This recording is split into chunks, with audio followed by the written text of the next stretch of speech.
Hi everyone. Today we will be discussing limits. So let's start with, what is a limit? Finding a limit is used when we want to find out what value of y a certain function is approaching for each value of x. The equation of a limit is written as this. The limit of f of x, lim f of x, as x approaches a equals L, which stands for limit.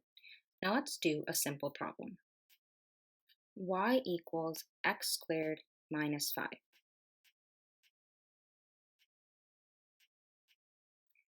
At the point x equals 1. Now let's put this into limit notation. So we have the limit of f of x as x approaches 1 equals L. Now the limit f of x is our x squared minus 5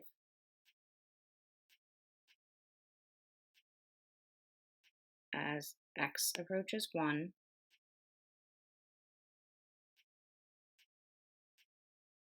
equals L. Now how do we solve this? All we have to do is plug in 1 everywhere there is an x in our function. So we will have 1 squared minus 5. Now what does that equal? 1 squared is 1, minus 5 is negative 4. So the limit is negative 4. Now that was pretty easy, right? Y is also known as f of x. And when we evaluated it at x equals 1, although I wrote it out in this limit form, all I did was plug in 1 everywhere there is an x in my equation. This would be the same thing as just doing f of 1, which you might have seen in an earlier functions class. And yes, that's true. It is the same thing. So then why do we have limits if we get the same answer? The reason for this is there are certain functions that will not give you a straightforward answer. You might get something like 0 over 0, or infinity over infinity. These are not real answers, and we need to manipulate our equations, or we need to find the answer that is the closest to that point, but maybe not right at that point. So allow me to explain. Let's take a look at the function f of x equals x squared minus 1 over x minus 1, and we will evaluate it at the point x equals 1. First, let's write this in the limit format. So the limit of f of x as x approaches 1 equals L. Now the limit of x squared minus 1 over x minus 1 as x approaches 1 equals L. Now let's just try subbing in 1 because we did that for the last equation, right? So 1 squared minus 1 over 1 minus 1. Well, what do we get? 1 squared minus 1 gives us 0 on the top. 1 minus 1 gives us 0 on the bottom. This is not a real answer. We can't use this. So we are going to try a different method, and that will give us the answer as to what value of y are we approaching or getting closer to as x gets closer to 1. Not directly at 1, because we know that it's giving us 0 over 0 if we plug in the numbers, but we can get a very good approximation, because if you look at the graph, the point is not at 0 over 0. So what's going on? Let's take a look. I've uploaded the graph of what our equation looks like, which was f of x equals x squared minus 1 over x minus 1.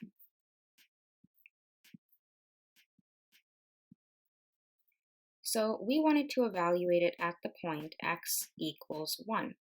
Well, let's look at this graph. At the point x equals 1, we hit it right here. Well, originally, when we plugged in x equals 1, we got 0 over 0. This point does not look like it's 0 over 0 for our y value. So let's go over here and look. Hey, it's about halfway between 0 and 1. That looks like it should be 0.5. Therefore, our limit is 0.5. So sometimes you might have to look at the graph or make a table of values, which we'll do next, if you're getting an answer like 0 over 0 or infinity over infinity. Let's look at making a table of values next. So when we use a table of values, we need to look at the values of y that x is approaching from the left and from the right. So I'm going to start with x is approaching 1, negative, which means x is approaching 1 from the left. Then I'm going to do x is approaching 1, positive, which means the values as x approaches 1 from the right.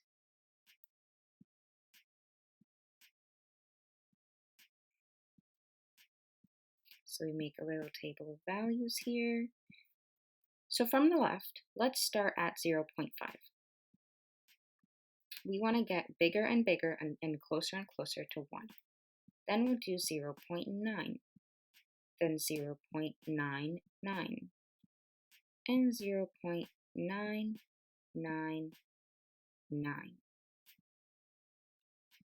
So I'm just going to fill this graph out, but all you would need to do is plug in 0.5 to our equation, which is x squared minus 1 over x minus 1, and you should get 0.667. Now, if you plug in 0.9 into the equation, you should get 0.5263. And do the same to the rest of the numbers. You will get 0.5025 and 0.500.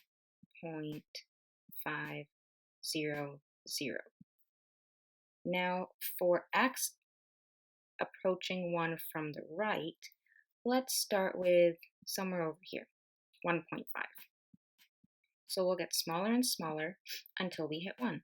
So we'll go to 1.1, we'll go to 1.01, and 1.001. Now plugging these numbers into our equation, just directly plugging them in, you should be getting 0.4, 0.476, 0.4975, 0.4997. Now the way we're going to get the limit from here, limit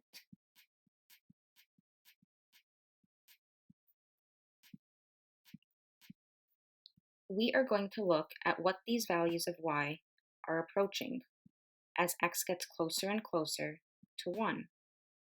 And here, x also gets closer and closer to 1. These values looks like they're getting closer and closer to 0.5, where we get 0.52, then 0.502, then 0.500. You could also check 0.9999. But you would get something closer to 0.5 and not anything beyond that. Now, these values also seem to be approaching 0.5. So 0.4, then 0.476, then 0.49, then 0.4997. If you checked 1.0001, you should get something that just gets closer to 0.5. These numbers should match up, and that tells you that the limit is 0.5 by using a table. If you don't have a graph. If you do have a graph, it is way easier to just approximate. Right at 1, the y value is about 0.5. So let's do a quick recap of what we've learned.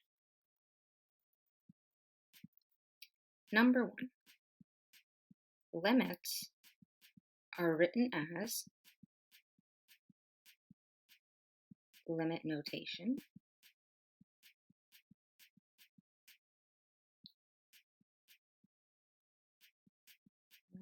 and read as the limit of f of x, which is your function, as x approaches a. A is the point that you're trying to find the y value at, equals L for limit.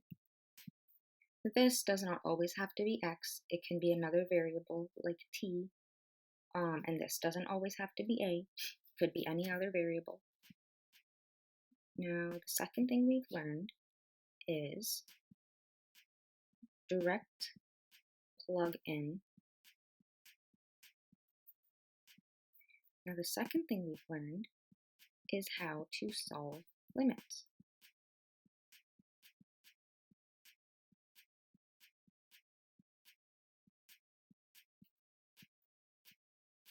There are three different ways: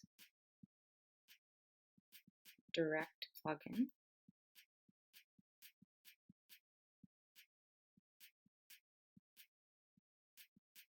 directly plug in a for every value of x in your function, like we did in the previous example.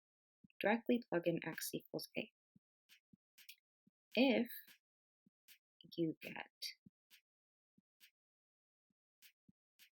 0 over 0, or infinity over infinity, or just plain infinity, negative or positive,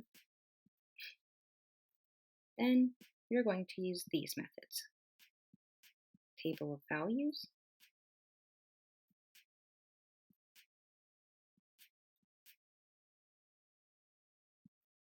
or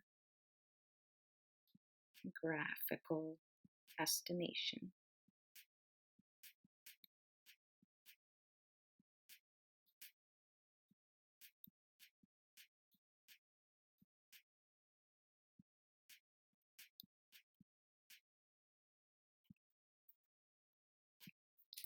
Now, there are other ways to manipulate equations to solve for them without making a table of values or graphically estimating. We will talk about these in another video. So that is all for today. If you would like to check out more examples, please see the next video in the series, which will talk about different types of manipulation to solve for limits.